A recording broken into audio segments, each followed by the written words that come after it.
സർക്കാരുമായി ബന്ധപ്പെട്ട അറിയിപ്പുകൾക്കും മറ്റു വാർത്തകൾക്കും വേണ്ടി ഈ ചാനൽ സബ്സ്ക്രൈബ് ചെയ്യാനും തൊട്ടടുത്ത ബെല്ലൈക്കൺ എനേബിൾ ചെയ്യാനും മറക്കാതിരിക്കുക.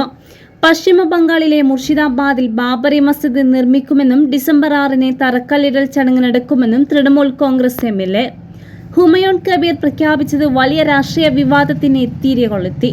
1992 ഡിസംബർ 6-ന് പൊളിച്ചുമാറ്റിയ അയോധ്യയിലെ ബാബറി മസ്ജിദിന്റെ പേരിൽ മുർഷിദാബാദ് ജില്ലയിലെ പെൽബന്തയിൽ ഡിസംബർ 6-ന് തറക്കല്ലിടൽ ചടങ്ങ് നടക്കും. പള്ളിയുടെ നിർമ്മാണം പൂർത്തിയാക്കാൻ 3 വർഷമെടുക്കും. വിവിധ മുസ്ലിം നേതാക്കൾ പരിപാടിയിൽ പങ്കെടുക്കുമെന്നും അദ്ദേഹം അറിയിച്ചു. സംഭവത്തിന് മുന്നോടിയായി അയോധ്യയിലെ ബാബറി മസ്ജിദിന്റെ പോസ്റ്ററുകൾ ജില്ലയിലുടനീളം പ്രത്യക്ഷപ്പെട്ടിരുന്നു. എംഎൽഎയുടെ പ്രസ്താവനയ്ക്ക് പിന്നാലെ ബിജെപി നേതാക്കൾ രൂക്ഷ വിമർശനവുമായി രംഗത്തെത്തി. ബിജെപി ദേശീയ വക്താവ് ഷെഹസാദ് പുനവുള്ള എംഎൽഎയുടെ പ്രഖ്യാപനത്തെ വോട്ടുകൾക്ക് വേണ്ടിയുള്ള പ്രീണന രാഷ്ട്രീയത്തിന്റെ ഉദാഹരണമായി വിശേഷിപ്പിച്ചു.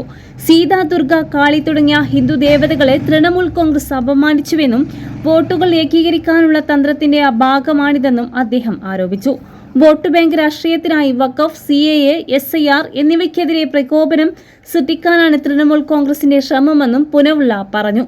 കേന്ദ്രമന്ത്രി ഗിരിരാജ് സിംഗ് ഇതിനെ കൂടുതൽ വിമർശിച്ചു. തൃണമൂൽ കോൺഗ്രസ് ഒരു പള്ളി പണിയുകയല്ല, മറിച്ച് പശ്ചിമ ബംഗാളിലെ ഒരു ബംഗ്ലാദേശിനെ തറക്കല്ലിടുകയാണ്. ബംഗ്ലാദേശികളുടെയും രോഹിംഗ്യങ്ങളുടെയും പിന്തുണയിലാണ് മമതാ ബാനർജിയുടെ TMC സർക്കാരും പ്രവർത്തിക്കുന്നതെന്ന് ബംഗാളിലെ ഹിന്ദുക്കൾ മറക്കരുതെന്നും അദ്ദേഹം പറഞ്ഞു. ഹുമയൂൺ കബീറിന്റെ പ്രസ്താവനകളോട് തൃണമൂൽ കോൺഗ്രസ് ഇതുവരെ ഔദ്യോഗികമായി പ്രതികരിച്ചിട്ടില്ല.